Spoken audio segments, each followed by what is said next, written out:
Hey, what's happening? Welcome to the King Kong Palm universe. I'm Sifu Gus. This is Master Ron. Today we're going to be talking about size. Now this isn't my leg. I lost it at Nam. This is something else. If you've watched our show, you kind of know our humor. Anyway, I get questions and things, and there's some people that I can always tell that they're a smaller person because they want to know how to address a bigger person. And I remember getting stopped at a grocery store one day, and a lady, she had to be 98 pounds. Mm-hmm. The guy she was sparring was 235 pounds. Right. And athletic and 10 years younger than her. And I just told her, I said, I got good news and bad news. You're going to have a hard time beating him. Mm-hmm. And she didn't like that I said that. And I said, I recommended a friend of mine who has worked with a lot of small people, and he knows how to like dirty fight, you know.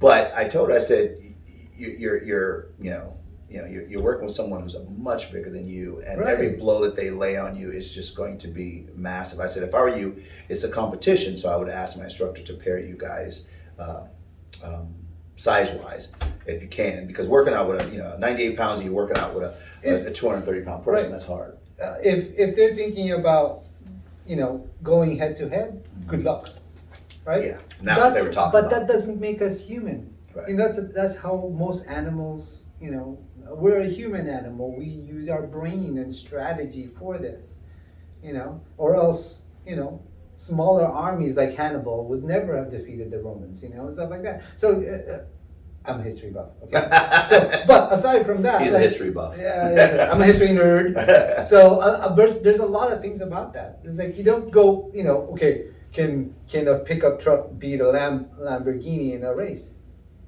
You'll say. Right. Unless the pickup truck has a bazooka, destroys the Lambo. Well, and my thing. So when people because I've had people who've contacted me or come to our school, and they're like, well, the art I was training in, the instructor says, listen, I'm just gonna have to be more fit than someone else because I'm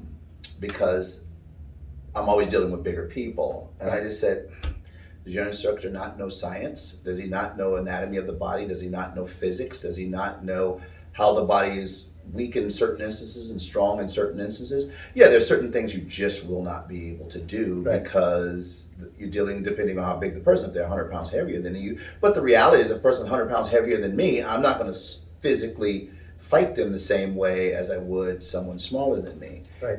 And what happens if you have smaller bones, or what happens if you're female? These things all have to be taken into consideration. When I train women, I train them a little bit different because their room for error is very small. Mm-hmm. They cannot make a lot of mistakes.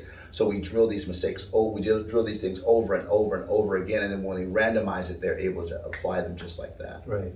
I mean, you could always do the great equalizer, a weapon. Use anything that you have. Use anything, I'm also talking about for the big guys who can't go toe to toe with a guy who's a really good fighter. Or just go around them and just start smacking them and killing them, or something like that. I mean, because bigger guys don't move as fast, and maybe if they're going up against a person who's smaller, who has a knife, who has this, and who's just really, I've seen really good boxers mm-hmm. and kickboxers like waylay a big guy down. Mm-hmm. I mean, actually, a lot of different types of arts. Right. Size has everything to do with. It's not just size, guys. What size can do. Right.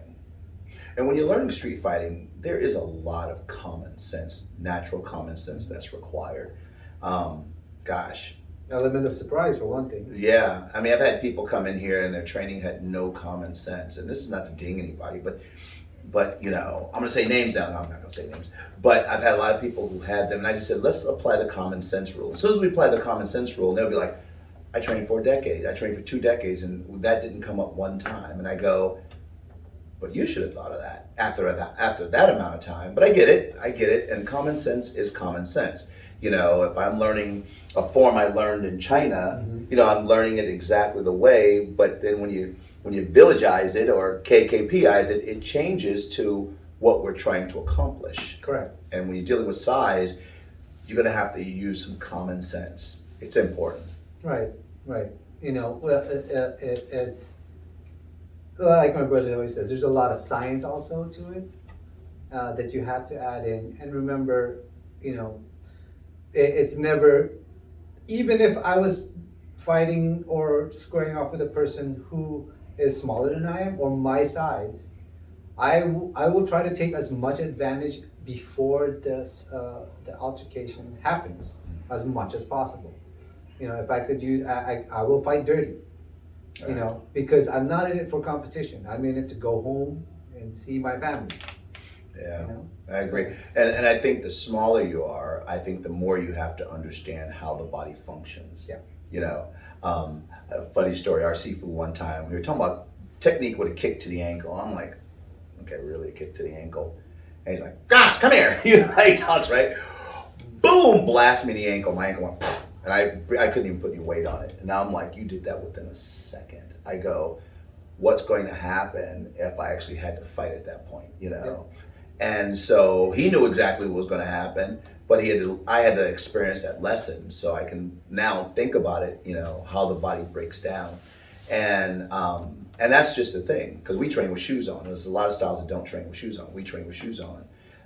So when you're a smaller person and you're experiencing a much larger person, you can't fight them size for size or muscle for muscle. No. It doesn't matter the shape you're in. Some people are like, well, she's in great shape or he's in great shape. I go, all the big guy, I had a guy 457 pounds in my program, and when he runs at you, he just gets bigger and bigger and bigger and bigger. And if you stand between him and the wall, you get squashed. Right. You know. Right. It's just use your brain. Yeah. Right. Use your strategies that you're supposed to learn from, you know, your teacher. Yeah. And ask questions. So size do matter, but it matters in either it's larger or smaller. Actually, right. It matters what your strategies would be. Yeah. What you can and cannot do. So, but being in martial arts longer, you start learning to adapt and figuring things out with that. So. Right, because I've met people who they love to trade punches with big guys, and I'm like, okay, you realize the lucky punch wins, and if the bigger guy gets the lucky punch in, that's good night for you, and that's it. Right. You know? Right. So you have to have a strategy. Right. The more punches, have a 5-year-old start trying to whirlwind punch you. Eventually, one of them is going to get you. Especially when they're in the size where they go headbutt you right in the groin. Damn kids. So, you have to practice it. You have to know what you can and cannot do in all different sizes. I remember my daughter, she was 7 at the time. She comes up to me and she says, she listened to me teach a class. Mm-hmm. It so happened I was teaching a rear naked choking class. And this is a long time ago. So she comes up to me. They weren't naked, by the way. Exactly. No, we weren't. But I'm sitting at the desk. She comes up behind me and she does it on me. Right?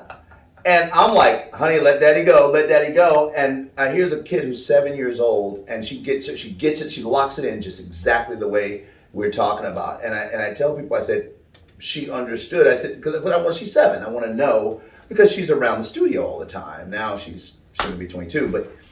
But I'm like, how'd you know what to do? She goes, Dad, I sat there and watched you guys, and then I was playing with this pad, and I was doing it, watching you guys do it, and I was playing with it. She goes, I go, don't you ever do that on anybody at your school, except for bullies. You can do it on bullies, you know.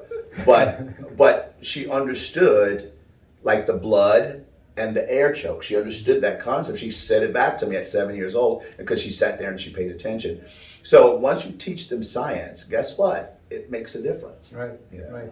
right. And there's a lot of fun things about that, and understand what that size is and go at it. Yes, absolutely. So this is KKP. This is the crew. This is the crew. Signing off. Enjoy.